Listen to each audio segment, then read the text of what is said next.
Money multiplier का पढ़ना था ना हमको, उसको रिवाइज करना था। चलिए कोई बात नहीं, साथ में करते हैं। टाइम नहीं मिला है, कोई बात नहीं, ठीक है।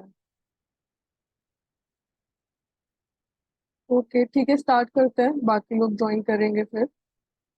हाँ, तो डिमांड हमने कंप्लीट कर लिया था। मनी में हम लोगों ने फंक्शंस देख लिए थे, कॉम्पोनेंट्स देख लिए थे, मनी सप्लाई देख लिया था। मनी सप्लाई का कंपोनेंट और सोर्सेस क्या क्या हैं वो हमने देख लिए थे, क्या क्या आता है M3 में, M2 में, ये सारी चीजें। मनी मल्टीप्लायर, फिर से हम लोग मनी मल्टीप्लायर पे आते हैं। तो एक बार फ्रेश स्टार्ट करते हैं। तो एकदम फ्रेश माइंड से समझने की कोशिश कीजिएगा कि मनी मल्टीप्लायर क्या होता है। इस तरीके से देखिए कि मनी मल्टीप्लायर माना जाता है कि पूरा banking system one single system है। There is one banking system. जितनी भी पेमेंट्स हो रहे हैं, जितने भी ट्रांजैक्शन हो रहे हैं, इसी से रूटेड होते हैं। All these payments and transaction are routed through this single banking system, right? And what we do is we take the initial deposits. We can say it is the ability that the banks can multiply the initial deposit. It is the total deposits, how they increase due to a given change in deposits. कि हम लोग money multiply करने की बात करते हैं। Money multiply हम लोग ने एग्जाम्पल देखा था कि जैसे we have the legal reserve ratio, that is how much amount or how much percentage of the deposits bank have to keep as reserves with themselves as well as central bank। तो अगर हम लोग का LRR 20% है, ठीक है, तो इसका मतलब है जितना भी डिपॉजिट आ रहा है उसका 20% हर एक डिपॉजिट का बैंक को रिजर्व में रखना पड़ता है। कुछ पार्ट उसको लिक्विड फॉर्म में अपने पास रखना पड़ता है, कुछ पार्ट उसको रिजर्व के फॉर्म में RBI के पास रखना पड़ता है। That is LRR। LRR is clear, legal reserve ratio. Now, deposit money multiplier को ही क्रेडिट मल्टीप्लायर भी कहते हैं। उसके अलावा डिपॉजिट मल्टीप्लायर भी कहते हैं। Credit multiplier, deposit multiplier, all of these are the same thing. Again, liquidity reservation, liquidity नहीं होता है, लीगल रिजर्वेशन। लिक्विडिटी रिजर्वेशन नहीं, वो SLR होता है, statutory liquidity ratio. Legal reserve ratio होता है statutory liquidity ratio plus CRR, cash reserve ratio. Cash reserve ratio दोनों को साथ में जब हम लोग देखते हैं तो हम लोग का LRR आ जाए, जो लीगल रिजर्व रेशियो होता है। ओके, ठीक है। तो इसका मतलब अगर हम लोग के पास 1000 रुपीज का इनिशियल डिपॉजिट आया है तो उसमें 200 हम लोग रिजर्व रखेंगे एंड लोन देंगे 800। ये हम लोग ने कल भी देखा था। इसी तरीके से हम लोग मानते हैं कि जब ये प्रोसेस रिपीट होता है, फिर ये 800 हम लोग का, अगर यहाँ पे टेबल देखें, पहले 1000 रुपीज हम लोग के पास इनिशियल डिपॉजिट आया, फिर उसमें से हम लोगों ने रिजर्व्स रख लिए कितने, 200, एंड उसके बाद लोन्स दे दिए। लोन्स हम लोग ने दे दिए 800। अगेन 800 हमारे पास डिपॉजिट में आ जाएगा, रिजर्व रख लेंगे 160, उसके बाद लोन्स दे देंगे 640, फिर 640 हमारे पास डिपॉजिट आ जाएगा। 512 हम लोग के लोन्स हो जाएंगे, 512 लोन्स हो जाएंगे और रिजर्व हो जाएंगे 128। तो मैं 20% निकालती जा रही हूँ, हर बार डिपॉजिट आ रहा है जो भी, मैं उसका 20% निकाल देंगे। और यहाँ पे आ जाएगा हम लोग के रिजर्व में 128। ठीक है। दिस प्रोसेस विल रिपीट तब तक जब तक डिपॉजिट्स टोटल हो जाएंगे 5000, रिजर्व्स टोटल हो जाएंगे 1000, एंड जो हम लोग के लोन्स हो जाएंगे, loans will be given as 4000। So initial deposit 1000 से टोटल डिपॉजिट जो हम लोग का क्रिएट हो गया है that is equal to 5000। This is because of the 20% LRR जो हम लोग ने रिजर्व्स रखे हैं। So the banks are able to create total deposits of rupees 5000 with the initial deposit of just rupees 1000। So the total deposits they multiply 5 times. 5 times is nothing but the value of money multiplied. ये 5 times multiply हो गया, right? अब इसी में हम लोग के पास money multiply का फॉर्मूला होता है। यहाँ पे जो हम लोग को बुक में दिया गया है, प्रोसेस समझ में आया? Give me a yes if the process is clear. How the money multiplier is working, if the process is clear, give me a yes in the chat box. Clear? Okay. Other? Yes, yes. Okay, good. Now we move on to the formal term. यहाँ पे base money, base money यानी कि जो initial money create करता है RBI. इसमें क्या क्या आता है? कैश आता है, मतलब करेंसी आता है, बैंक्स के पास रिजर्व्स आते हैं, प्लस आरबीआई के पास रिजर्व्स आते हैं, जो एक्सेस रिजर्व्स होते हैं। So the money multiplier explains the process through which the base money created by the central bank multiplies in the banking system through the stock of broad money. Broad money M3, हम लोग ने M3 कैसे पढ़ा था? Yes, here M1 plus time deposits with the banking system. So इसके three components होते हैं. There are three components. Components are currency to deposit ratio, CDR, currency to deposit ratio, जो पब्लिक है उसके पास जितनी करेंसी है उसमें से कितना डिपॉजिट वो क्रिएट कर रही है, जितना ज्यादा डिपॉजिट करेगी उतना ज्यादा मल्टीप्लायर होगा। तो there is a positive relationship, higher the deposits higher will be the multiplier. Then required reserves to total deposits, now required reserves, this depend on RBI policy, on the central bank policy. Then excess reserves maintain by the bank, जो हम लोग इसकी बात कर रहे हैं, RBI के पास जो एक्सेस रिजर्व्स है maintained by the banks with the central bank।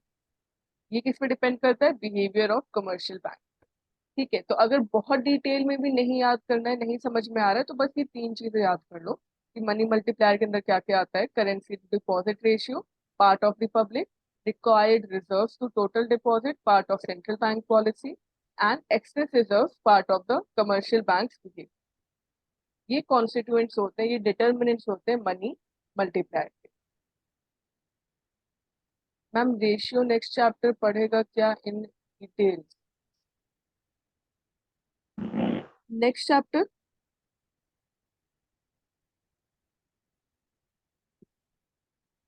क्या कह रहे हो आप? नेक्स्ट चैप्टर में मॉनेटरी पॉलिसी में, मॉनेटरी पॉलिसी में ratio as in AFM.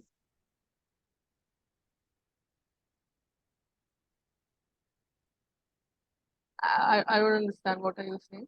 LRR CRR how to calculate? नहीं, you don't need to calculate it, उसको कैलकुलेट नहीं करना, ये आरबीआई फिक्स करता है। आरबीआई अपनी मॉनेटरी पॉलिसी में बताता है कि एलआरआर कितना है, बता दिया 20% to 20%, you need not calculate, it is a fixed rate, it is a fixed rate. पढ़ोगे आप? You'll I think it's chapter 6 in this, हाँ chapter 6 in this module, monetary policy and fiscal policy. LRR और CRR को calculate नहीं करना।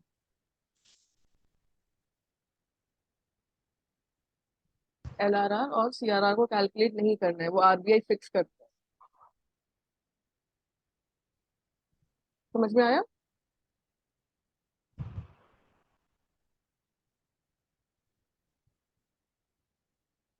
Okay,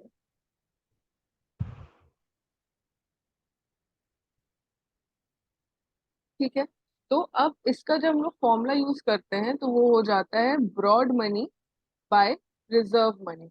अगर question इससे आता भी है न्यूमेरिकल से, वैसे नहीं आता है, अगर आता भी है तो डायरेक्टली वैल्यूज दी होंगी, ब्रॉड मनी इतना है, रिजर्व मनी इतना है, मनी मल्टीप्लाई कैलकुलेट कर लो, या फिर money multiplier and broad money इतना है तो रिजर्व मनी कितना होगा, इस तरीके से। Another easy formula for calculating the money multiplier is money multiply 1/L/R। तो अगर 1/L/R यहाँ पे हम लोग करते हैं तो 1/20% है, तो ये हो जाएगा 1/0.2, और ये हो जाएगा 5, यहाँ से ये कटेगा 2 से, ये हो जाएगा 5। तो यानी कि LR से हम लोग का मनी मल्टीप्लायर निकल आएगा 5, 5 से हम लोग इनिशियल डिपॉजिट्स को मल्टीप्लाई कर देंगे तो हम लोग के टोटल डिपॉजिट्स निकल आएंगे। ये इसका फॉर्मूला होता है। मुझे ये फॉर्मूला ज्यादा सिंपल लगता है as compare to base money and reserve money formula. 1/LRR use करके मनी मल्टीप्लायर निकाल लो, and then you multiply the initial deposit with the money multiplier. ठीक है। ब्रॉड मनी और रिजर्व मनी का क्या मतलब है? ब्रॉड मनी होता है टोटल मनी, जो टोटल मनी होता है इकोनॉमी में, यानी कि M1 plus total time deposits जो M3 में आता है। एंड रिजर्व मनी क्या होता है? Initial money, initial money. So it is same as calculating the total currency upon the initial. Total deposit divided by the initial deposit, ये भी हमको सेम ही चीज देगा। Total deposits divided by the initial deposits, यहाँ पे total deposits कितने हुए थे 5000 डिवाइडेड बाय 1000 कितना हो गया 5 हो गया। मनी मल्टीप्लायर की वैल्यू सेम आ गई, इस फॉर्मूले से भी सेम आई और इस फॉर्मूले से भी सेम है। तो ये दोनों फॉर्मूला याद कर लो, broad money divided by reserve money एक फॉर्मूला, दूसरा 1/LRR। जो भी टर्म यूज किया जाए, credit multiplier, money multiplier, deposit multiplier, they are the same thing, they are the same thing. Clear हुआ मनी मल्टीप्लायर का कॉन्सेप्ट? मनी मल्टीप्लायर का concept clear हुआ?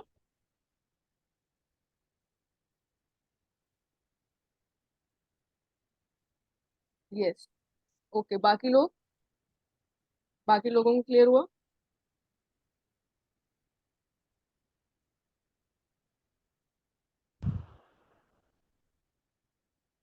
Please reply clear. ठीक है, तो ये है मनी मल्टीप्लाई का कॉन्सेप्ट, उसके उसे फॉर्मूला याद रखने हैं, ठीक है। नेक्स्ट टॉपिक, नेक्स्ट हम लोग का टॉपिक है, एक सेकंड में इसको रेज कर देती हूँ पहले। Velocity of money. Velocity of money होता है कि कितनी बार मनी हैंड्स एक्सचेंज कर रहा है, कितनी बार मनी को यूज किया जा रहा है for transaction purpose. So it is the frequency with which one unit of currency is used on domestically produced goods and services. How many times? The number of times money is spent to purchase goods and services. For example, there is a rupee 10 note. रupee 10 note को मैं लेकर गई दुकान पे, मैंने कोई good purchase किया, उस रupee 10 को यूज किया किसी और उस शॉपकीपर ने यूज किया किसी और इंसान को रिटर्न करने के लिए एज चेंज।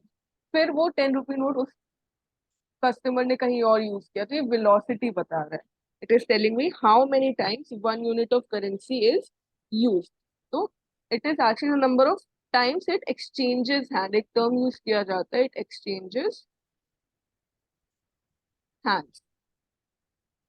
एंड रेशियो इसका जब निकाला जाता है, the ratio between nominal GDP and money supply. अब दो टर्म्स होते हैं, ये भी कहीं कहीं आपको पढ़ने को मिलेंगे, nominal GDP and real GDP. Nominal GDP and real GDP. किसी को पता है नॉमिनल जीडीपी और रियल जीडीपी क्या होता है?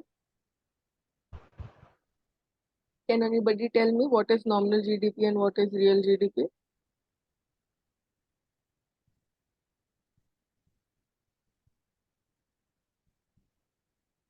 Nominal income, real income.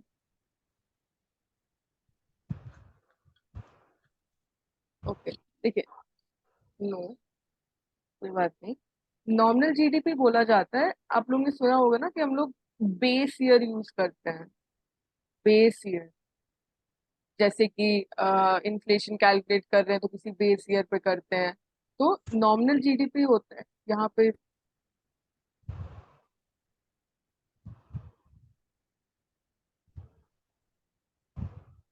हम्म, तो when we calculate the GDP, real GDP constant, हाँ, रियल जीडीपी कांस्टेंट जीडीपी होता है, constant. And nominal GDP current GDP होता है। रियल जीडीपी जब हम लोग कैलकुलेट करते हैं तो we take the output of this year and compare it with the prices in the base year. For example, if we are calculating the GDP of 2023, so output 2023 का होगा and we will multiply it by the prices of let's say 2010। तो ये जो base year होता है ये constant होता है, इस टाइम पे इन्फ्लेशन नहीं होता, डिफ्लेशन नहीं होता, या इकोनॉमी स्टेबल चल रही होती है।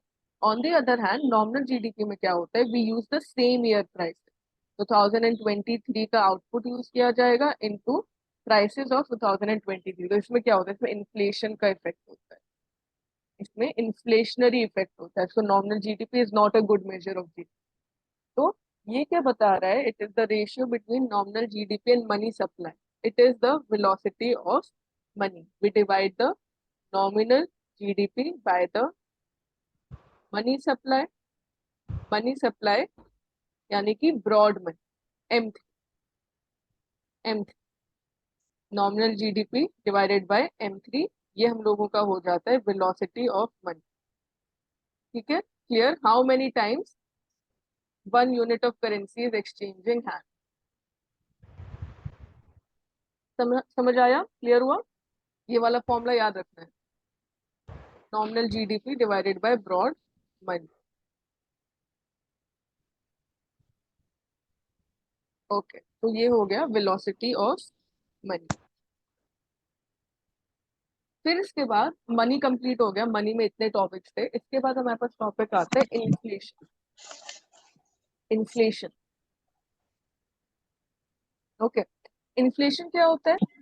हम लोग जब प्राइस राइज की बात करते हैं तो that is just increase in price, but when that increase in price goes on for a long time and that too not in just one good but in all the goods and services in the economy, all the goods and services in the economy, there's a general level of prices of goods and services, sustained rise, a sustained long term increase in the general level of prices of goods and services, then it is known as inflation।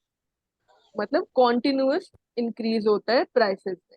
And then there are two causes of inflation, there is the demand pull inflation and then there is the cost push inflation.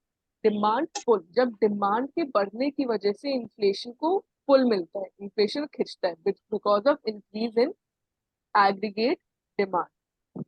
That is when the aggregate demand in the economy is greater than the aggregate supply। तो supply कम हो गई यहाँ पे, उससे क्या होगा, जो suppliers है वो प्राइस बढ़ा देंगे। Then it is known as demand pull inflation. Demand pull inflation क्यों हो सकता है? लोगों की इनकम इंक्रीज हो गई है, टैक्सेस कम हो गए हैं, तो उनके पास परचेजिंग पावर ज्यादा है, तो that is demand pull inflation. Cost push inflation because of substantial increases in the cost of production. तो ये डिमांड साइड इन्फ्लेशन होता है and this is supply side inflation। This is supply side inflation when the cost of production is rising। या तो क्या हो सकता है, जो रिसोर्सेज हैं, रिसोर्सेज एकदम से कम हो गए, या फिर क्या किया, गवर्नमेंट ने कॉर्पोरेट टैक्सेस क्या किए, बढ़ा दिए, तो इस वजह से क्या हो रहा है, प्रोडक्शन का कॉस्ट बढ़ जा रहा है, cost of production is up to rising. 30 prime numbers రాయి చూడకుండా రఫ్ బుక్ లో రాయి రఫ్ బుక్ లో రాయి చూడకుండా ठीक है, तो these are the two reasons for inflation. Now how do we measure inflation in the economy? पहला जो सबसे बेसिक या जनरल फॉर्मूला होता है, that is this one, price index in the current year minus price index in the base year into 100 divided by the price index in the base year. इस फॉर्मूले को अगर आपको नहीं याद रखना तो you can skip this formula. But price index क्या बताता है? प्राइस इंडेक्स बताता है कि हम लोग का जो नॉमिनल प्राइसेस है करेंट ईयर में क्या चल रहे हैं, एंड देन बेस ईयर में क्या चल रहा है। तो ये बताता है कि करेंट ईयर और बेस ईयर प्राइस के बीच में डिफरेंस क्या है, that difference is known as inflation. हम लोग ने वो किया था ना, अभी देखा था नॉमिनल जीडीपी और रियल जीडीपी। तो जब नॉमिनल जीडीपी बड़ा होता है रियल जीडीपी से, इसका मतलब क्या है? इसका मतलब है जो डिफरेंस आ रहा है दैट इज इन्फ्लेशन। तो इन्फ्लेशन क्या पता है हम लोग का, जो करेंट ईयर प्राइस इंडेक्स आया minus base year price index, that will tell us the rate of inflation और the percentage of inflation in the economy. Then हम लोग क्या यूज करते हैं इन्फ्लेशन को मेजर करने के लिए? होलसेल प्राइस इंडेक्स यूज करते हैं and customer price index use करते हैं, WPI एंड CPI। WPI और CPI यूज करते हैं। सुना है, सबने सुना है CPI और WPI के बारे में?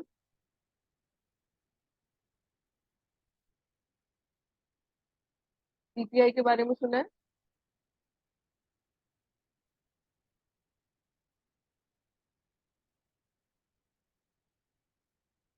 ठीक है, तो डिफरेंस क्या होता है? कंज्यूमर प्राइस इंडेक्स जो होता है ये रिटेल इन्फ्लेशन मेजर करता है। रिटेल इन्फ्लेशन जब गुड्स एंड सर्विसेज को सिंगल यूनिट्स में कंज्यूम किया जा रहा है bye collecting the changes in price of the most common goods and services. तो यहाँ पे एक बास्केट यूज किया जाता है, बास्केट ऑफ गुड्स, एंड इस जो कॉस्ट ऑफ बास्केट होता है इससे देखते हैं कि कंज्यूमर प्राइस इंडेक्स क्या चल रहा है। तो CPI कैलकुलेट किया जाता है फिक्स लिस्ट ऑफ आइटम्स के लिए, जैसे कि कॉमनली सबसे ज्यादा यूज की जाने वाली चीजें क्या है कंज्यूमर्स के लिए? फूड है, देन इसमें हाउसिंग आ जाता है, ट्रांसपोर्ट आ जाता है, इलेक्ट्रॉनिक्स, मेडिकल केयर, एजुकेशन। तो ये सारा डेटा कलेक्ट किया जाता है और फिर सीपीआई को यूज किया जाता है to measure how much prices have increase in the past few years. And it can also be use to calculate the cost of living as well. Cost of living भी बताता है हम लोग को, जितना पैसा हम इन सारी चीजों पे खर्च कर रहे हैं, जो बेसिक एमिनिटीज है वो हम लोग को कॉस्ट ऑफ लिविंग भी बताता है। And how is it calculated? It is calculated by the cost of basket is divided by the cost of basket in the base year. Current year में cost of basket क्या है? 2023 में it will be divided by the cost of basket in the base year, let's say 2010, and multiplied by 100. हम लोग compare किससे कर रहे हैं? Base year. Base year से लेकर अब तक prices में कितना increase हुआ है? So that is consumer price index. Right, consumer कितना स्पेंड कर रहा है, कितना उसको इंक्रीजिंगली स्पेंड करना पड़ रहा है on this basic retail goods, वो होता है कंज्यूमर प्राइस इंडेक्स। अब जो सीपीआई है इसको डिवाइड भी किया जाता है। बेस ईयर देख लो, बेस ईयर 2012 यूज करते हैं करंट सीपीआई में हम लोग। And core inflation, core inflation होता है जब हम लोग यहाँ पे इन्फ्लेशन, जो इन्फ्लेशनरी टेंडेंसीज होती है, फिर इनको वॉलेटाइल गुड्स कहते हैं। Volatile goods that have a greater tendency of price increasing and decreasing in a shorter period of time. ठीक है, so it is the by removing the effect of volatile food and energy component. मतलब कि जैसे कि food and fuel, ये ऐसी चीजें हैं जिनके प्राइसेस बहुत जल्दी जल्दी चेंज होते हैं। तो हम लोग जब कोर इन्फ्लेशन मेजर करते हैं, हम उसमें से वॉलेटाइल गुड्स को हटा देते हैं। एंड इसके कोर इन्फ्लेशन में कौन से गुड्स को हटाते हैं ये याद रखना है, food and fuel, volatile goods. उसके अलावा सीपीआई का जो बेस ईयर हम लोग यूज करते हैं वो है 2012।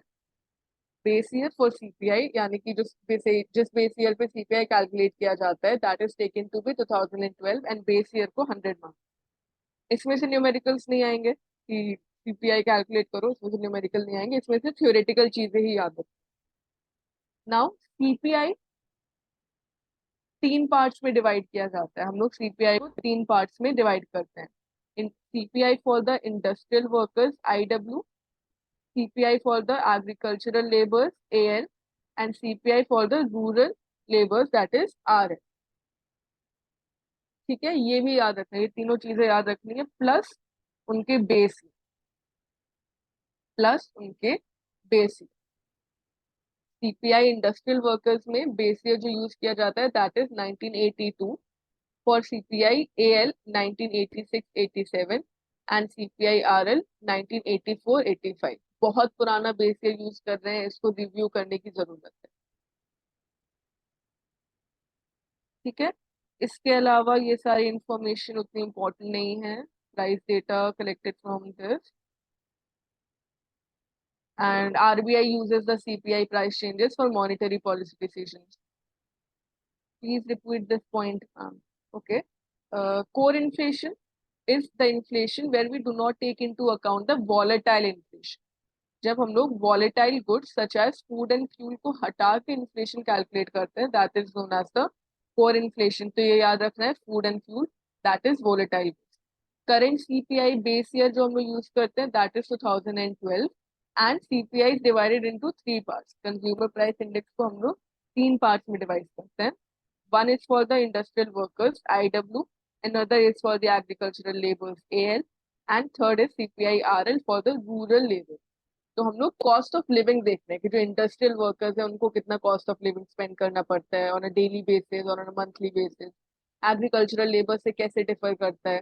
तो ये हम लोग कैलकुलेट करते हैं तीन parts. CPI is divided into three parts. Base year की बात कर रहे हैं, जब टोटल सीपीआई हम लोग कैलकुलेट कर रहे हैं combined, that is 2012. For industrial workers it is 1982, for the AL it is 86-87, and for the RL it is 84-85। ये तो आपको याद ही रखना है, और कोई तरीका नहीं, इसको याद रखना। ठीक है,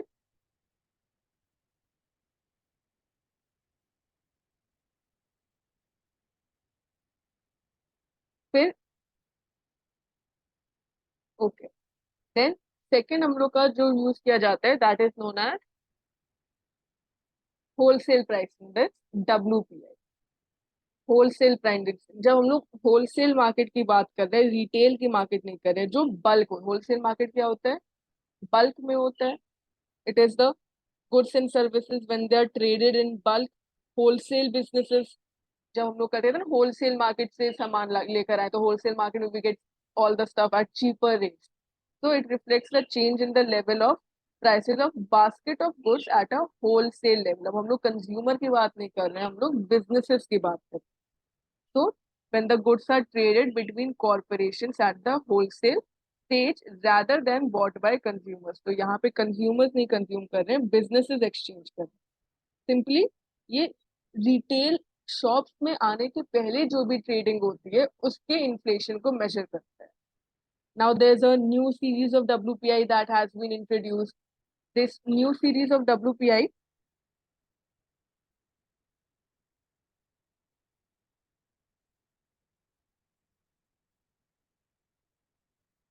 पहले जो हम लोग का WPI होता था उसका बेस ईयर 2004-5 था, 2004-5, एंड अब इसको चेंज करके अब नाउ इट इज 2011-12। तो अब base year for WPI that is use, it is 2011-12।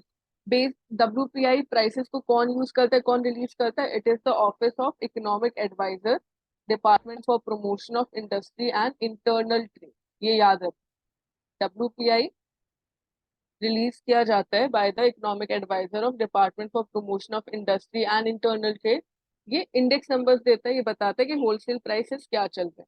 अब इसके अंदर जो 2011-12 है, इसमें कॉमोडिटीज चेंज हुई हैं। इसमें कुछ कॉमोडिटीज ऐड की गई हैं, कुछ कॉमोडिटीज हटाई गई हैं। टोटल कि कितने रिटेल गुड्स में, कितने होलसेल गुड्स में लेने हैं गुड्स को, तो उसमें से represents the following three commodity groups. आप लोग को जो पहले का WPI है पुराना वाला उसको नहीं याद रखना है, आप लोग को इसको याद रखना है, जो ये नया वाला रिवाइज WPI है। इसके अंदर थ्री गुड्स आते हैं। फर्स्ट कैटेगरी जो है it is primary articles, second is fuel and power, and third is manufactured product. Manufactured products की सबसे ज्यादा वेटेज है, मोर देन 60%। अगर एग्जैक्ट नहीं याद रखना, नहीं रख सकते कोई बात नहीं, 64.2 नहीं, 60%। Highest manufactured product. WPI only goods, CPI goods and services. हाँ गुड्स की बात कर रहे हैं, जो गुड्स ट्रेड किए जा रहे हैं इसमें केवल गुड्स आते हैं। देन मैन्युफैक्चर्ड प्रोडक्ट्स 60%, ये याद रख लो। फिर सेकंड नंबर पे आते हैं प्राइमरी आर्टिकल्स। प्राइमरी आर्टिकल्स 22.6% 20% याद रख लो, एंड फ्यूल एंड पावर 13%, तो सबसे लोएस्ट, राइट। तो यहाँ पे आपको एग्जैक्टली क्या क्या चीजें आ रही है, बहुत लंबी लिस्ट है, इसमें बहुत ज्यादा चीजें हैं कि किस कैटेगरी के अंदर कितने सारे गुड्स आ रहे हैं। टोटल जो हम लोग का WPI है ना, इसमें more than 600, I think around 700 items हैं टोटल, कुछ 600 या 700 आइटम्स है, बिटवीन 600-700 आइटम्स है।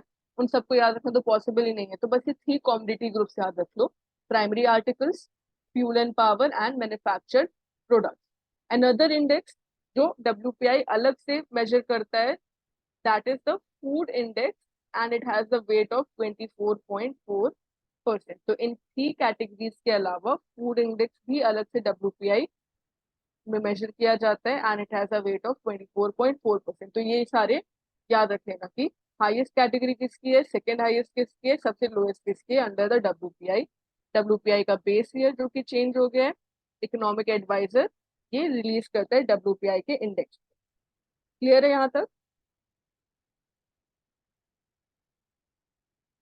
क्लियर है।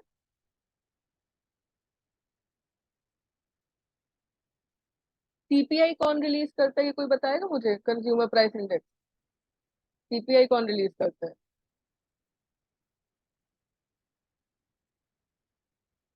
CPI कौन रिलीज करता है।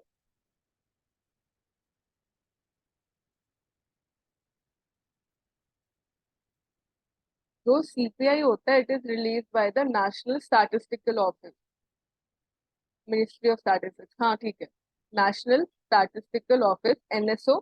Ministry of statistics and programme implementation, जिसको मॉस्पी कहते हैं शॉर्ट फॉर्म, मॉस्पी, तो ये रिलीज करते हैं। ठीक है, एनएसओ याद रख लेना। सीपीआई कौन रिलीज करता है और डब्ल्यूपीआई कौन रिलीज करता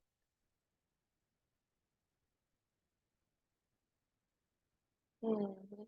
फिर इसके बाद एक नई सीरीज आने वाली है, अभी अभी तक इंट्रोड्यूस हुई नहीं है, नई सीरीज आने वाली है डब्ल्यूपीआई की, जिसका बेस ईयर अब 2017-18 होगा। इसके अंदर आईआईपी को भी इंक्लूड किया जाएगा, which will be release by NSO.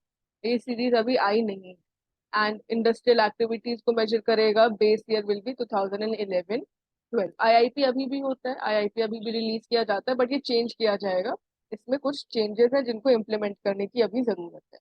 तो ये दोनों मेजर्स होते हैं, सीपीआई और डब्ल्यूपीआई। इसके अलावा जब हम लोगों ने नॉमिनल और रियल जीडीपी पढ़ा था, तो उसको यूज किया जाता है बताने के लिए कि how different the current GDP is from the constant GDP. Inflationary rates हमको बताता है, that is by the GDP deflator, how much the GDP is deflating. Deflate करना मतलब क्या होता है, मूव करना from one point two another. तो जीडीपी डिफ्लेटर बताता है, it measures the level of prices of all the new domestically produced final goods and services। ठीक है, इसका बस एक ये फॉर्मूला है जिसको याद रखो, nominal GDP divided bye real GDP into 100। Nominal GDP दिया होगा, रियल जीडीपी दिया होगा, डिवाइडेड बाय 100, ये हम लोग का हो जाता है जीडीपी डिफ्लेटर। GDP deflator. अच्छा, इसको फॉर्मूले को यूज करके कुछ न्यूमेरिकल सॉल्व करते हैं। एक न्यूमेरिकल सॉल्व करके देख। जीडीपी डिफ्लेटर क्या बताता है, ये बताता है कि increase in the gross domestic product has happened because of higher prices. जैसे कि मान लीजिए 2023 में आउटपुट जो कि प्रोड्यूस हुआ है वो है 500, राइट।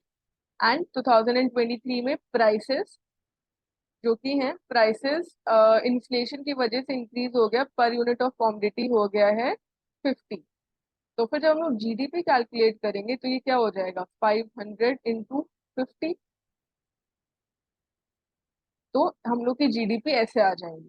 पर अगर इसी में मान लो कि प्राइसेस इंक्रीज होके हो गए हैं 100, तो फिर ये और ज्यादा इंक्रीज हो जाएगा, 50,000 हो जाएगा। आउटपुट उतना ही है, आउटपुट 500 ही है, बट प्राइस इंक्रीज होने की वजह से जीडीपी इंक्रीज हो जा रहा है। तो it tells us the gross domestic product has happened because of account of higher prices rather than the increase in output। Output के इंक्रीज होने की वजह से जीडीपी इंक्रीज नहीं हुआ है, प्राइसेस के इंक्रीज होने की वजह से हुआ है। तो it is a wrong measure. That is why we use the base year prices, और that is why we use the real GDP, क्योंकि वहां पे प्राइसेस जो होते हैं वो फिक्स होते हैं। जैसे कि मान लीजिए अगर हम लोगों के पास नॉमिनल जीडीपी दिया हुआ है 2500 करोड़, एंड जो वैल्यू है सेम जीडीपी की कैलकुलेट की हुई दैट इज 300, यानी कि रियल जीडीपी है दैट इज 3000। तो अगर हम लोग को जीडीपी डिफ्लेटर कैलकुलेट करना होगा तो simply nominal GDP by real GDP into 100 कर देंगे। तो 2500 divided by 3000 into 100 is equal to 0 यहाँ पे 0.83 आ जाएगा, यहाँ पे ये 0.83 आ जाएगा। ये इंडिकेट क्या करता है कि 83% ये आया, ये 0.83 is 83%। It indicates that price level has reduced by 17%। तो यहाँ पे डिफ्लेशन हुआ है ना, देखिए आप दिख भी रहा है, normal GDP is less than the real GDP. तो प्राइस लेवल क्या हुआ है, डिक्रीज हुआ है। प्राइस लेवल डिक्रीज हुआ है between the base year and the current year. ये बताता है हमको जीडीपी की बेस ईयर करेंट ईयर में। नहीं समझा, अच्छा।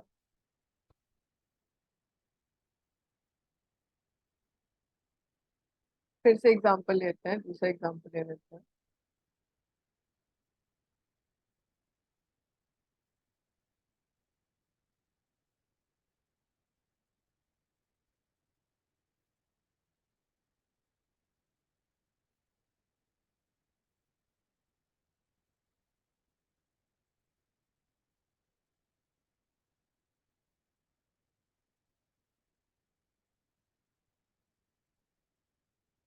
ऐड या डिवाइड करने का है, डिवाइड करना है, डिवाइड करना है, पूरा डिवाइड करना है।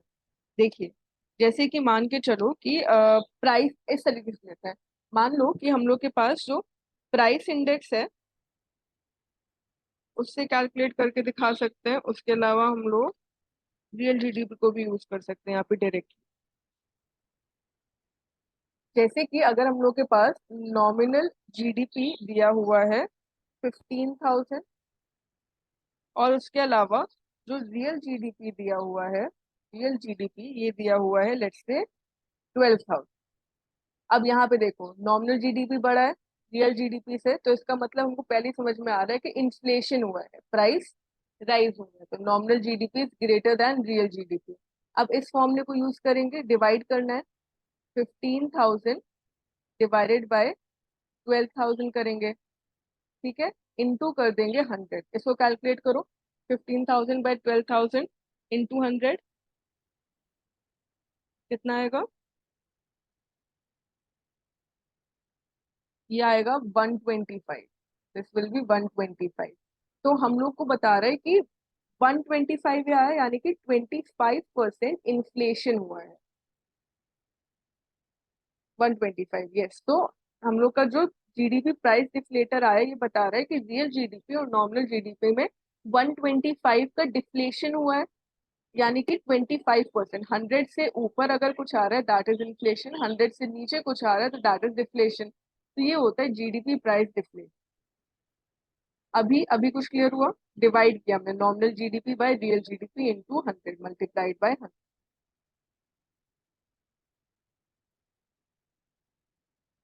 क्या चीज समझ नहीं आ रही, आप एक बार मुझे बताओगे क्या समझ में नहीं आ रहा है?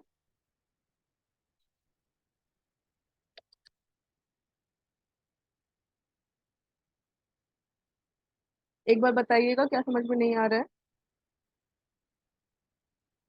25% या 125% जीडीपी प्राइस डिफ्लेटर। जो हम लोग का जीडीपी डिफ्लेटर आया है इट इज 125। हम लोग का जीडीपी डिफ्लेटर आया है 125। इट शोज कि 25% से इंक्रीज हुए हैं प्राइसेस। ये तो बेसिक मैथमेटिक्स है ना, अगर 125 आ रहा है 100 से ऊपर 125 है यानी कि 25% ज्यादा हो रहा है। या फिर अगर ये 75 होता तो यानी कि 100 से 25% कम है ना। ये वही चीज बता रहा है आपका जीडीपी डिफ्लेटर। अगर आप इतना याद रखना चाह रहे हो कि जीडीपी डिफ्लेटर कैसे कैलकुलेट करते हो तो 125 पे रोक।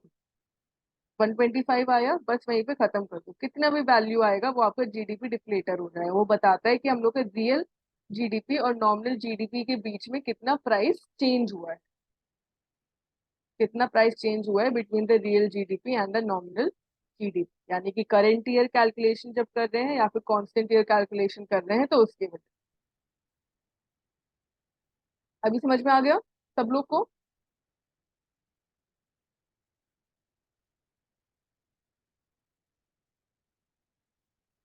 समझ में आया?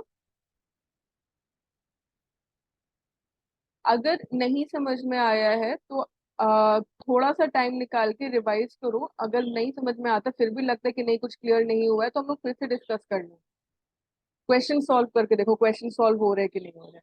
मैं आपको बस बता रही हूँ कि इंपॉर्टेंट इंपॉर्टेंट चीज क्या रखनी है। जीडीपी डिफ्लेटर से आपको यही याद रखना है कि फॉर्मूला क्या है, ये वाला जो फॉर्मूला है ना, nominal GDP by real GDP into 100। इसको याद कर, nominal GDP divided bye real GDP into 100। ठीक है, फिर नेक्स्ट टॉपिक।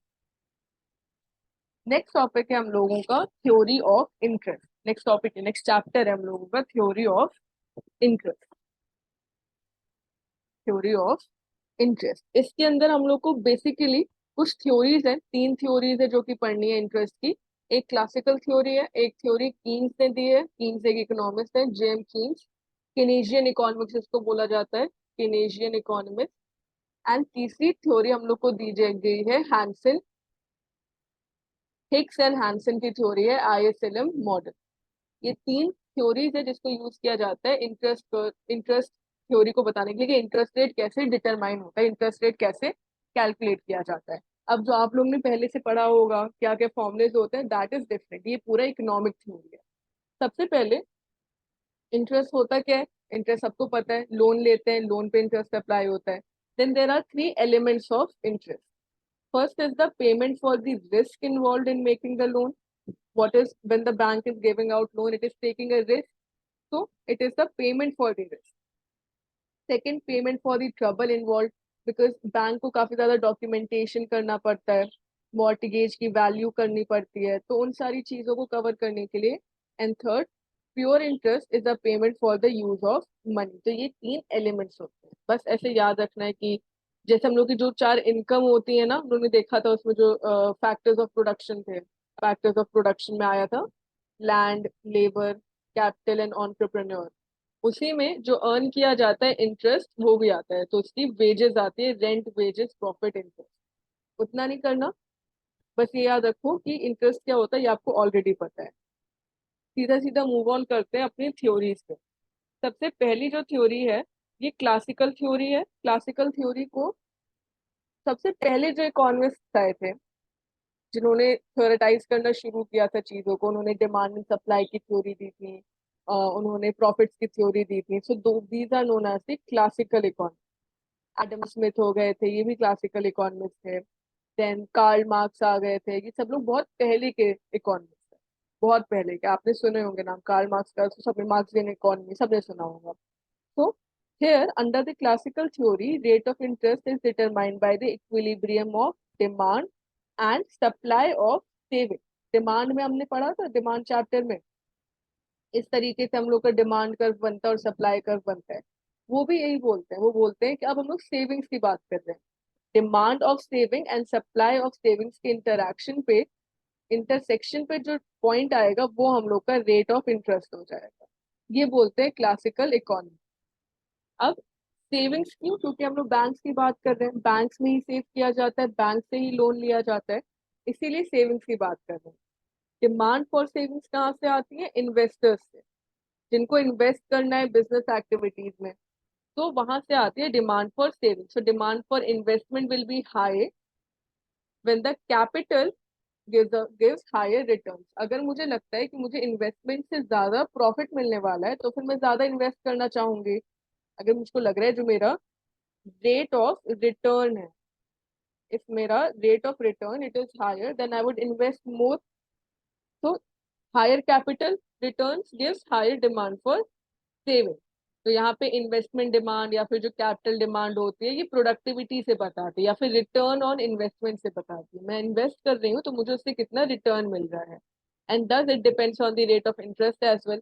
जितना ज्यादा रेट ऑफ इंटरेस्ट पे होगा, वो मतलब हम लोग जितना ज्यादा रेट ऑफ इन्वेस्टमेंट होगा, तो मेरी सेविंग्स डिमांड भी ज्यादा होगी. ये रिलेशनशिप पता है ना, कि इन्वेस्टर्स को जब रिटर्न ज्यादा मिलता है, तो वो लोग ज्यादा इन्वेस्ट करना चाहते हैं, इन्वेस्टमेंट ज्यादा करेंगे. तो demand from savings comes from the investor. Demand from savings comes from the investors from the profit motive. वो डिमांड कर रहे हैं कि मुझको लोन चाहिए ताकि मैं इन्वेस्ट करूँ. फिर उसके बाद जो सप्लाई ऑफ कैपिटल आता है, या फिर supply of capital, this is determined by savings. मतलब कि अब सेविंग्स करेंगे कैसे लोग? विलिंगनेस टू सेव पे डिपेंड करेगा, कैपेसिटी टू सेव पे डिपेंड करेगा, इनकम लेवल. अगर किसी की इनकम बहुत, मुझे बताइए कौन ज्यादा सेव करेगा, जो हायर इनकम ग्रुप होगा या फिर जो लोअर इनकम ग्रुप होगा? Who would save more, the higher income group और the lower income? Who is going to save more? जिसके पास ज्यादा पैसा होगा या फिर जिसके पास कम पैसा होगा? लो इनकम ग्रुप सेव करेगा. हायर इनकम ग्रुप सेव करेगा ना. अगर आपके पास, मान लीजिए अगर आपके पास 10,000 रुपए हैं और आपको पता है कि आपका 10,000 में से एक दिन में खर्चा केवल 3,000 रुपए का होता है, तो फिर आप बाकी सेव कर सकते हो. लेकिन अगर किसी के पास है ही 3,000 रुपए, उसको पता है 3,000 खर्च होगा, तो वो सेव नहीं करेगा ना. तो जो हायर इनकम ग्रुप होता है वो सेव करता है. तो it depends on their psychological, economic and the institutional element. Psychological होता है कि वेदर और not I want to save. कुछ लोग होते हैं जिनके पास बहुत पैसे होते हैं, फिर भी वो सेव नहीं करना चाहते, ज्यादा खर्चीले होते, तो वो साइकोलॉजिकल आ गया. इकोनॉमिक आ गया कि अगर ज्यादा इनकम होगी तभी सेव किया जाएगा. तो यहाँ से आता है हम लोग का demand for savings and supply of savings, और ये डिटरमाइन करता है इक्विलिब्रियम लेवल पे कि कैसे इंटरेस्ट हम लोग का कैलकुलेट होगा उनके इंटरक्शन। सेविंग्स क्या होंगी? कंजम्पशन जब हम लोग छोड़ते हैं, जब हम लोग कंजम्पशन ना करके उसको सेव करते हैं, तब वो सेविंग्स के अंदर आती है। एंड इक्विलिब्रियम क्या होता है? For a particular level of income, for a particular level of income, the supply of savings increases with the increase in interest rate, but increase in the interest rates decreases the demand for savings by the borrower. ये point समझने की कोशिश कीजिए। Supply of savings increase होंगी जब interest rate increase होगा, but जब interest rate decrease होगा तो demand for savings by the borrowers क्या हो जाएंगे, ये भी। तो यहाँ पे एक पॉजिटिव रिलेशनशिप है between the interest rate and saving. Supply of savings increase with the increase in interest rate, इसीलिए जो ये सप्लाई है इसका कर्व अपवर्ड्स होता है। जैसे जैसे इंटरेस्ट रेट बढ़ेगा वैसे वैसे सेविंग्स भी बढ़ेंगी। और डिमांड फॉर सेविंग्स जो होती है, with the increase in the interest rate demand for savings by the borrowers goes down. वो लोग सेव डिमांड नहीं करेंगे अगर इंटरेस्ट रेट इंक्रीज होगा, तो फिर ये डाउनवर्ड स्लोपिंग हो जाता है। हम लोग का जो डिमांड कर्व होता है ये डाउनवर्ड स्लोपिंग होगा। जैसे जैसे इंटरेस्ट रेट इंक्रीज होगा demand for savings will be reduce. यहाँ पे R1, R2, R3, R4, ये क्लासिकल इकोनॉमिक्स में होगा। Demand and supply of savings के अकॉर्डिंग हम लोग का इंटरेस्ट रेट डिटरमाइन होगा उनके इंटरैक्शंस के ऊपर। अगर सप्लाई कर्व शिफ्ट होता है तो हम लोग का इंटरेस्ट रेट भी इंक्रीज होता है। जो डिमांड थ्योरी थी वही सेम थ्योरी यहाँ पर भी है, बस हम लोग अब सेविंग्स की बात कर रहे हैं। ठीक है, क्लियर है?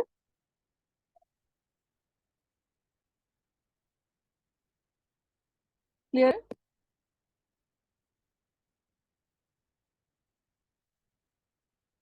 Yes, okay. ठीक है, सिंपल है, क्लासिकल थ्योरी में कुछ भी नहीं है, बहुत सिंपल सी थ्योरी है। डिमांड एंड सप्लाई के इंटरैक्शन से हम लोग का इक्विलिब्रियम डिटरमाइन हो जाता है। अब क्लासिकल इकोनॉमिक्स को जो उनकी थ्योरी है उसको क्रिटिसाइज किया गया। कीन्स ने बोला कि interest, according to Keynes, interest एक रिवॉर्ड नहीं है। उन्होंने क्लासिकल इकोनॉमिक्स में क्या बोला कि जब हम लोग सेव करते हैं, बैंक में पैसा सेव करते हैं, तो हमको इंटरेस्ट मिलता है, तो it is a reward for saving. Interest is a, यहाँ पे मैं लिख देती हूँ ताकि ये याद रहे। क्लासिकल इकोनॉमिस्ट ने बोला सेविंग्स करने से हमको रिवॉर्ड मिलता है and that reward is interest. लेकिन कीन्स ने बोला कि interest determination is a monetary phenomena. Keynes ने बोला it is not a reward for saving, it is a monetary phenomena. ये किससे होता है? ये हम लोग की लिक्विडिटी प्रेफरेंस से डिटरमाइन होता है। लिक्विडिटी प्रेफरेंस, हम लोग कितना कैश रखना चाहते हैं, कितना बैंक में सेव करना चाहते हैं, हम लोग का इंटरेस्ट रेट डिटरमाइन होता है लिक्विडिटी प्रेफरेंस से। तो जेएम कीन्स की बुक आई थी, उन्होंने अपने लिक्विडिटी प्रेफरेंस का कॉन्सेप्ट किया था इन द थ्योरी। कौन सी बुक में? बुक का नाम था the general theory of employment, interest and money. ये बुक बहुत इंपॉर्टेंट है, बहुत जगह आपको पढ़ने को मिलेगी। The general theory of employment, interest and money. इसमें कीन्स ने अपनी इंटरेस्ट की थ्योरी बताई। उन्होंने बोला था कि लोग सेव करते हैं या फिर लोग डिमांड करते हैं कैश का for some reason. Why do people, अब जैसे हम लोग खुद के बारे में सोचें तो हम लोगों को करेंसी क्यों चाहिए होगी या फिर हम लोगों को कैश क्यों चाहिए होगा? पहले तो हम लोग को कैश चाहिए होगा ट्रांजैक्शन मोटिव के लिए, for our day to day need. For our day to day needs हम लोग को ट्रांजैक्शन करने होंगे, मतलब कि शॉर्ट टर्म नीड्स के लिए, जैसे हम लोग को घर में रेंट देना है, हम लोग को ग्रोसरीज खरीदनी है, तो उसके लिए हमको कैश चाहिए होगा। ये आया ट्रांजैक्शन मोटिव के अंदर। ये है पहला motive, that individuals preference have a preference for liquidity. Second होता है प्रिकॉशनरी। प्रिकॉशनरी मतलब होता है इमरजेंसी।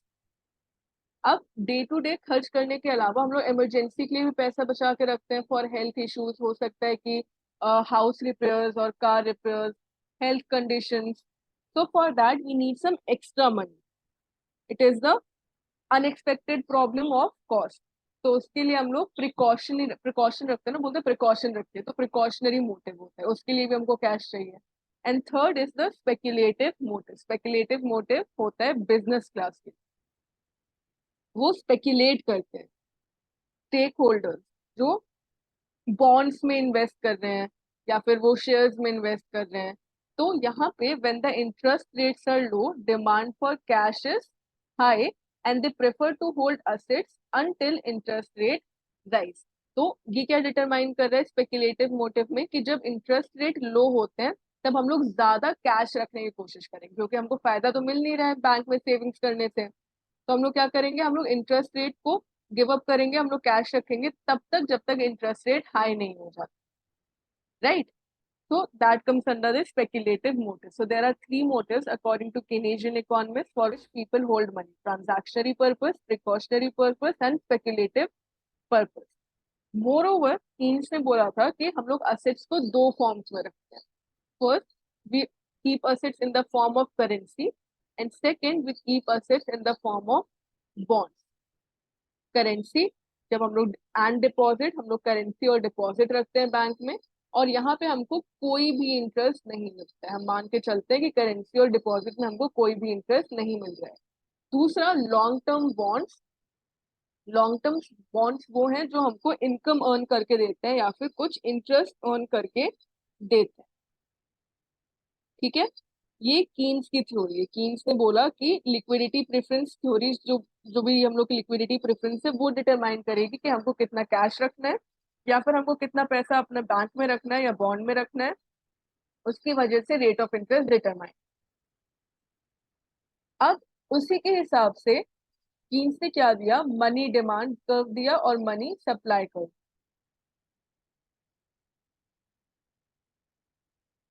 अब demand for money has a negative relation with the rate of interest. जब रेट ऑफ इंटरेस्ट ज्यादा होगा तब डिमांड फॉर मनी कम होगा। क्यों? क्योंकि हमें ज्यादा रेट ऑफ इंटरेस्ट मिल रहा है, तो फिर हम लोग क्या करेंगे, हम लोग बॉन्ड्स में इन्वेस्ट कर देंगे, हम लोग कैश कम रखेंगे। तो demand for money is inversely related to the rate of interest. तो ये हम लोग का डिमांड फॉर मनी का curve, it is downward sloping. Demand for money is downward sloping.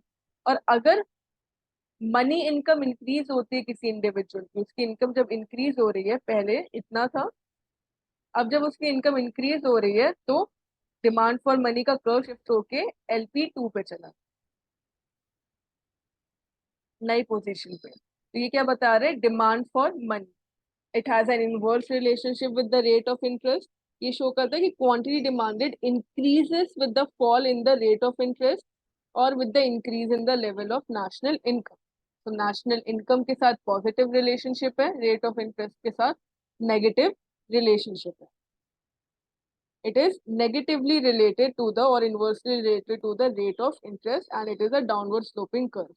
अगर यहाँ पे हम लोग जब बात करते हैं मनी सप्लाई, तो हम लोग मनी सप्लाई को, ये वाला कर्व मनी सप्लाई, इसको कांस्टेंट मानते हैं। मनी सप्लाई को हम लोग फिक्स मानते हैं। क्यों फिक्स मानते हैं? क्योंकि मनी सप्लाई कौन कंट्रोल कर रहा है, हम लोगों का RBI कंट्रोल कर रहा है, वो फिक्स करके रखता है। तो मनी डिमांड कर्व हमको लिक्विडिटी प्रेफरेंस बता रहे हैं। इस पॉइंट पे जहां पे हम लोग को मनी डिमांड कर्व कट करेगा मनी सप्लाई कर्व को, ये रेट ऑफ इंटरेस्ट का डिटर्मिनेशन। समझ में आ रहा है कि नहीं समझ में आ रहा है? समझ में आ रहा है कि नहीं आ रहा है?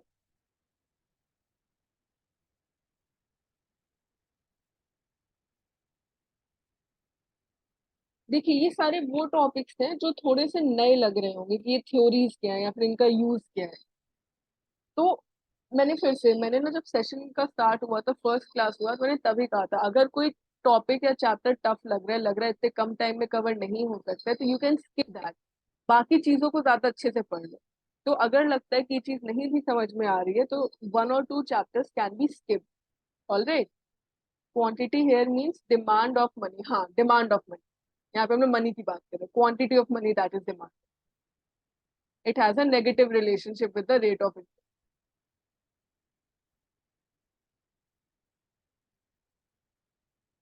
फिर उसके बाद इसमें और भी बहुत सारे कॉन्सेप्ट है, जैसे कि जब मनी डिमांड इंक्रीज होता है तो क्या इफेक्ट होता है रेट ऑफ इंटरेस्ट पे, या फिर मनी डिमांड डिक्रीज होता है तब क्या इफेक्ट होता है।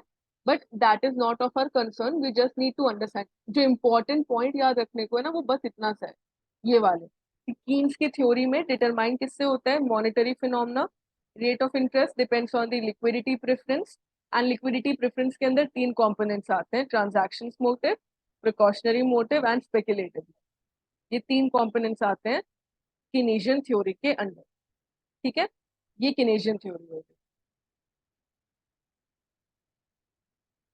बाकी चीजें हम इसमें नहीं पढ़ेंगे, आप अगर बुक खोल के एक बार देखना, बुक में बहुत डिटेल में दिया होगा, बट उतना डिटेल में जाने की जरूरत नहीं है, सिर्फ कंक्लूजन है। Give me 2 minutes and then we'll start with the ISLM। बस ये लास्ट टॉपिक है, इसको करके फिर कंप्लीट करें।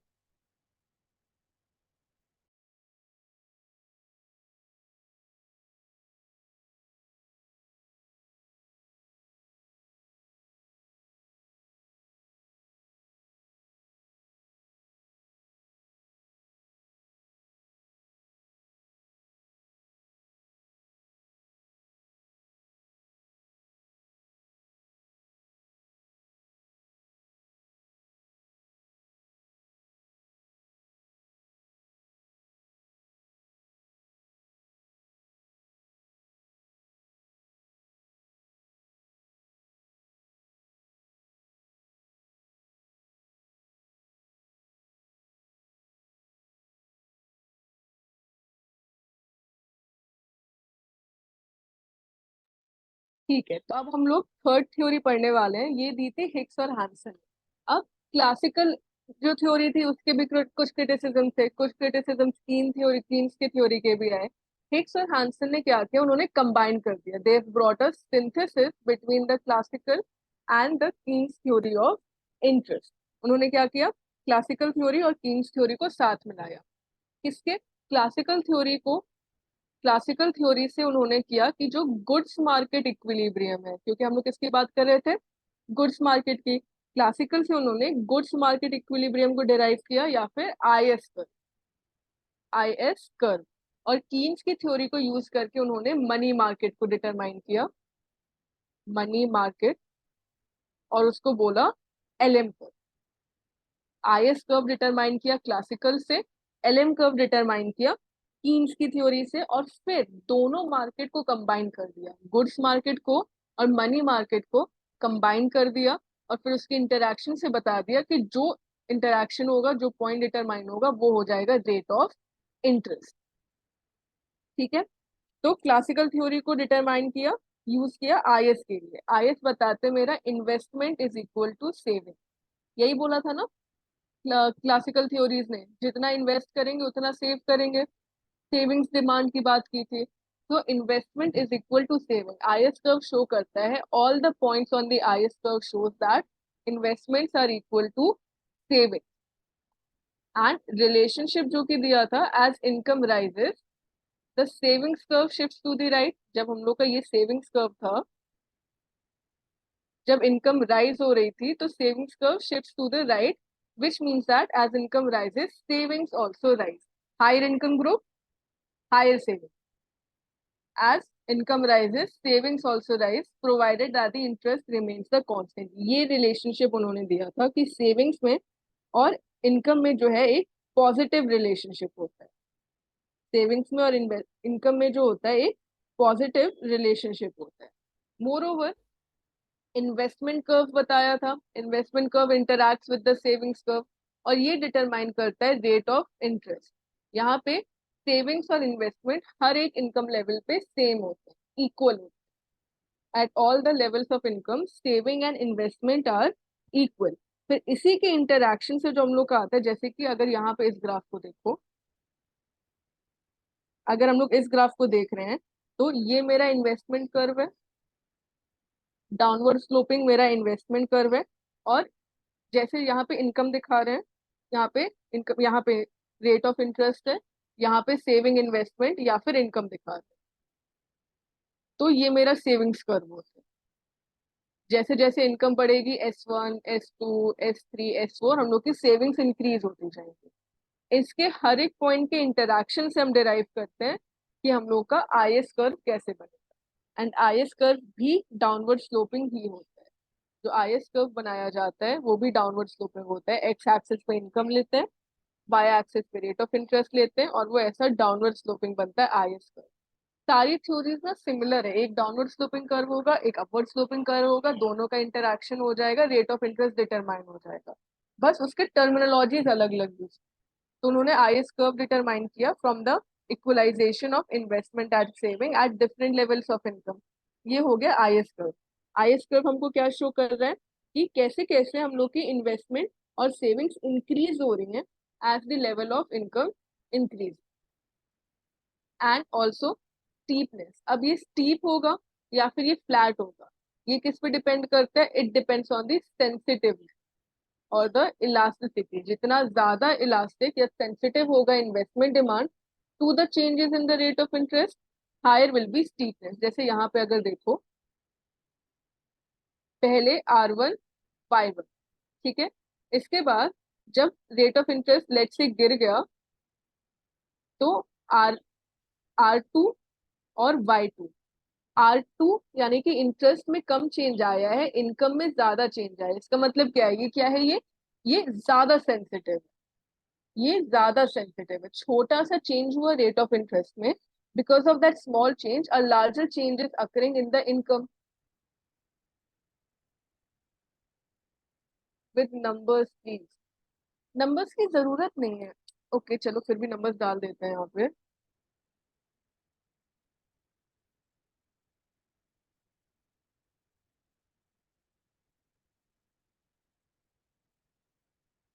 ठीक है, मान लीजिए पहले रेट ऑफ इंटरेस्ट कितना था? पहले रेट ऑफ इंटरेस्ट था 50, एंड उस पे जो इन्वेस्टमेंट की डिमांड थी या इनकम था, आईएस कर्व था, वो हम लोग का रेट डिटरमाइन हो रहा था 100 हो रहा था।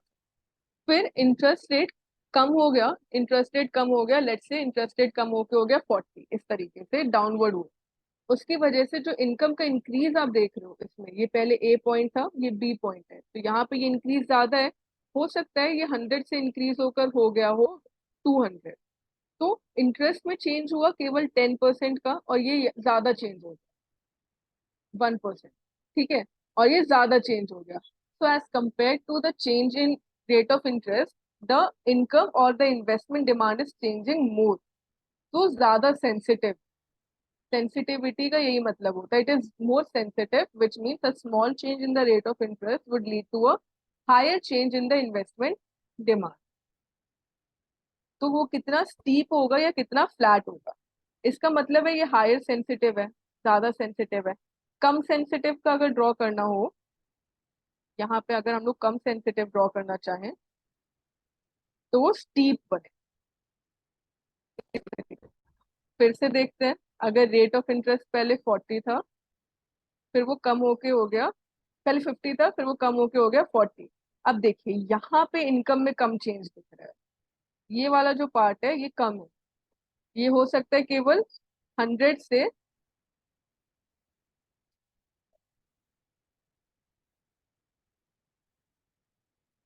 हम्म, हो सकता है ये केवल 100 से 120 ही भरा हो, 100 से केवल 120, तो ये कम है। तो दिस इज लेस इलास्टिक और less sensitive, this is more sensitive. Clear? IS curve clear?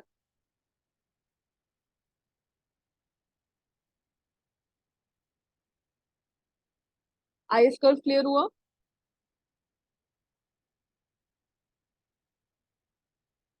Investment और सेविंग्स का इक्वलाइजेशन जो हम लोगों ने क्लासिकल थ्योरी में पढ़ा था। IS is more sensitive and which curve is less sensitive?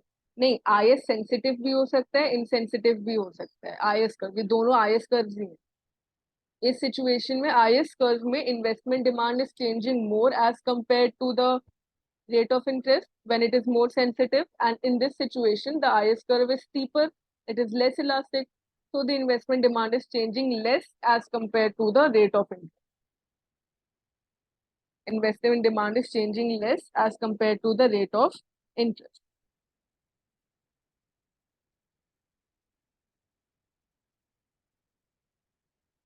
X axis पर क्या है? एक्स एक्सिस पर है इनकम। एक्स एक्सिस पे इनकम से रिलेशनशिप देख रहे हैं ना हम लोग, रेट ऑफ इंटरेस्ट और इनकम से हम लोग देख रहे हैं रिलेशनशिप। तो एक्स एक्सिस पे हम लोग की इनकम है और वाई एक्सिस पे हम लोग का रेट ऑफ इंटरेस्ट।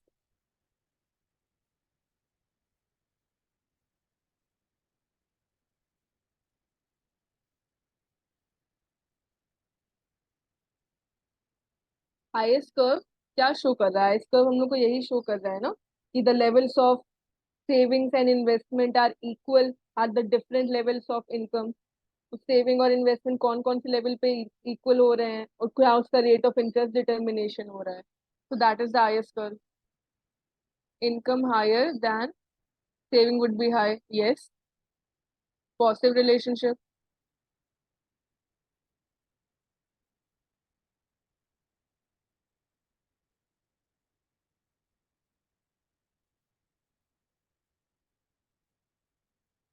कंफ्यूजन क्या हो रहा है, बाकी लोग भी बताओ कंफ्यूजन क्या हो रहा है।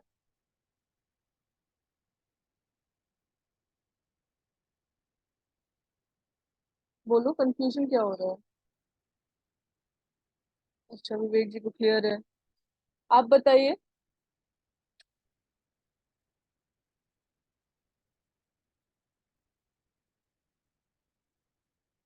मैं फिर से कह रही हूँ कि इस चीज को समझने का बस ये है कि क्योंकि बहुत लंबी थ्योरी है आप लोग को जो दी गई है, आप लोग के जो सिलेबस में है वो बहुत छोटा सा पार्ट दिया गया है उसका। ये बहुत लंबी थ्योरी, उतना लंबा समझने जाएंगे तो फिर तो 3-4 दिन इसी थ्योरी को समझने में लग जाएगा। तो उतना लंबा समझने की कोशिश मत करिए, आप बस ये याद रखिए कि आईएस कर्व क्या होता है, investment saving equalization at different levels of income that shows the rate of interest. हाँ ठीक है, तो ये हम लोग का क्या बताता है, ये गुड्स मार्केट इक्विलिब्रियम बताता है। IS curve tells us about the goods market equilibrium. Then we have the money market equilibrium. Keynes ने क्या यूज किया था, कीन्स ने यूज किया था demand of money and supply of demand of money and supply of money. So Keynes showed that different levels of income at which the demand for money will be equal to the supply of money. यहाँ पे हम लोग investment और savings equalisation देख रहे थे IS curve में, LM curve में demand for money and supply of money का इक्वलाइजेशन करते हैं। तो for all the levels of income the interest rates eight which money supply equals the money demand, money supply equals the money demand. अब IS curve हम लोग का downward sloping था, LM curve is upward sloping because higher levels of income induce increased demand to hold money balances for transactions and higher interest rate to keep money supply and liquidity demand in equilibrium। मतलब कि अगर हम लोग की income बढ़ेगी, हम लोग उसमें से सेव तभी करना चाहेंगे ना जब हम लोग को ज्यादा इंटरेस्ट रेट मिलने वाला है। तो there is a positive relationship है। मतलब कि वो क्या बता रहे हैं कि जैसे जैसे यहाँ पे रेट ऑफ इंटरेस्ट इंक्रीज होगा 10, 20, 30, 40, तो हम लोग क्या करेंगे, हम लोग सेविंग्स तभी बढ़ाएंगे या फिर हम लोग अपना यहाँ पे मनी सप्लाई को सेव तभी करेंगे या फिर कैश में नहीं रखेंगे, बैंक में रखेंगे जब हम लोगों के पास ज्यादा इंटरेस्ट रेट है। तो ये एलएम यहाँ पे एक पॉजिटिव रिलेशनशिप बताता है। It is upward sloping. increased demand to hold money balances, there would be higher if there is higher interest rate। जब हायर इंटरेस्ट रेट होगा तभी हम लोग ज्यादा मनी सप्लाई को बढ़ाएंगे, मतलब कि कैश में नहीं रखेंगे, हम लोग उसको बैंक में जाकर जमा कर देंगे या फिर हम लोग क्या कर देंगे, उसको सेव कर देंगे। तो देर आर टू फैक्टर्स।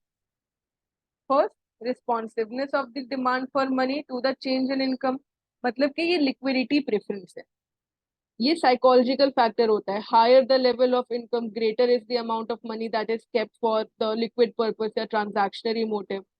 ठीक है, तो ये फर्स्ट फैक्टर हो जाता है। First factor, as income increases the liquidity curve shift from, हम लोग का जो लिक्विडिटी कर्व है अगर इनकम इंक्रीज होगा तो एलएम भी शिफ्ट होगा, मनी डिमांड भी शिफ्ट होगी। उसी तरीके से ये रिस्पॉन्सिवनेस बताता है कि कितना चेंज, अगर मेरी इनकम 1000 से 5000 हो गई है तो मैं उसमें से कैश कितना रखना चाहूंगी, ये मेरा लिक्विडिटी प्रेफरेंस बताता है। Second factor is the elasticity, जो हम लोग ने अभी लास्ट में पढ़ा, इलास्टिसिटी या रिस्पॉन्सिवनेस किसका, demand for money to the changes in the rate of interest. तो पहला demand for money to the changes in income, second demand for money to the changes in rate of interest.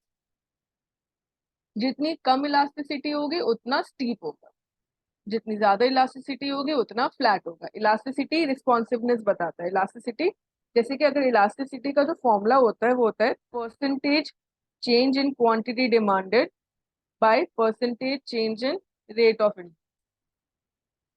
Rate of interest में change होने की वजह से कितना percentage change हुआ है क्वांटिटी डिमांडेड, तो अगर ये परसेंटेज चेंज क्वांटिटी डिमांडेड का ज्यादा है तो मतलब इलास्टिक है, ज्यादा रिस्पॉन्सिव है। लेकिन अगर रेट ऑफ इंटरेस्ट ज्यादा है और क्वांटिटी डिमांडेड कम चेंज हो रहा है तो फिर ये क्या है, ये कम इलास्टिक है या फिर ये लेस रिस्पॉन्सिव। ये इलास्टिसिटी का कॉन्सेप्ट होता है। तो एलएम कर्व क्या बता रहा है, ये पॉजिटिव रिलेशनशिप बता रहा है। This shows a positive relationship, इसीलिए अपवर्ड स्लोपिंग होता है। एलएम कर्व अपवर्ड स्लोपिंग होता है। फिर हर एक थ्योरी की तरह इसमें भी एलएम कर्व को आईएस कर्व के साथ इंटरैक्शन करेंगे। यहाँ पे हम लोग का जो इंटरसेक्शन पॉइंट होगा, इस पे डिटरमाइन होगा ये rate of interest. IS curve और एलएम कर्व को जब कंबाइन कर दिया जाता है, these two variables, then the interest rate is determined.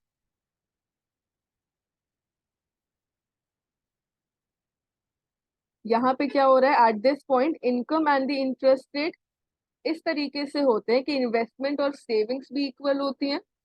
इस पॉइंट पे जितनी इन्वेस्टमेंट की जा रही है उतनी सेविंग हो जा रही है। Also demand for money is equal to the supply of money. Demand for money is equal to the supply of money. Investment and saving are in equilibrium. Demand for money is in equilibrium to the supply of money. ठीक है, तो ये पूरी theory यहाँ पे complete हो जाती है।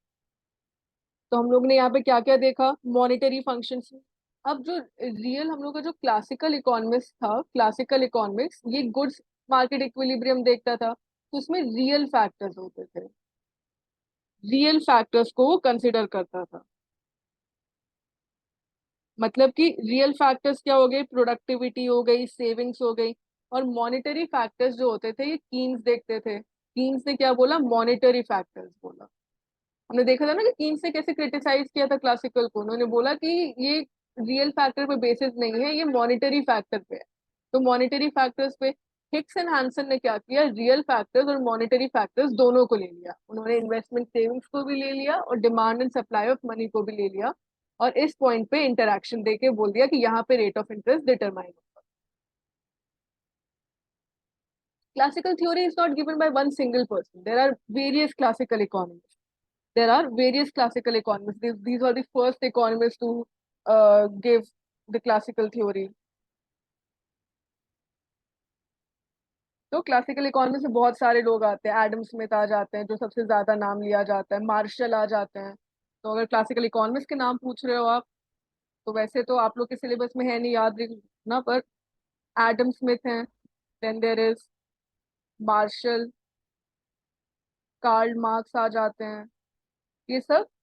उसके अलावा और कौन आ जाएगा, रिकार्डो भी आ जाते हैं। तो ये कुछ नाम है जो क्लासिकल इकोनॉमिक्स में आते हैं, वो लोग रियल फैक्टर्स को मानते हैं, एक इंसान ने नहीं दिया। केनेजियन इकोनॉमिक्स भी ना, केनेजियन इकोनॉमिक्स बहुत सारे हैं बट कीन्स का नाम लिया जाता है क्योंकि उन्होंने स्टार्ट किया, इसीलिए वो कीन्स थ्योरी ऑफ इंटरेस्ट हो जाता है। ठीक है, और कोई डाउट, और कोई डाउट?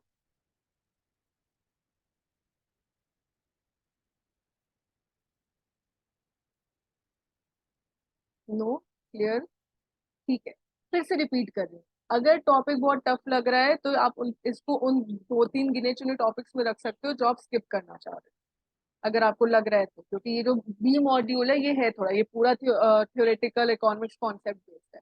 अच्छा, अब क्वेश्चंस का फॉर्मेट, हम लोग क्वेश्चंस यहाँ पे नहीं डिस्कस करेंगे क्योंकि टाइम भी खत्म हो गया है। क्वेश्चंस क्विज फॉर्मेट में जैसे आप लोग एएफएम में शेयर करते हो ना, उसी तरीके से क्वेश्चंस को सॉल्व करेंगे।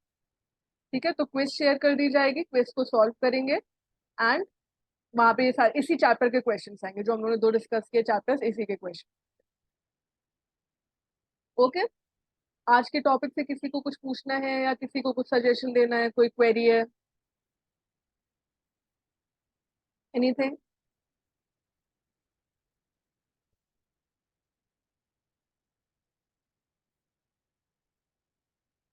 अगर कोई क्वेरी नहीं है तो shall we end the class today?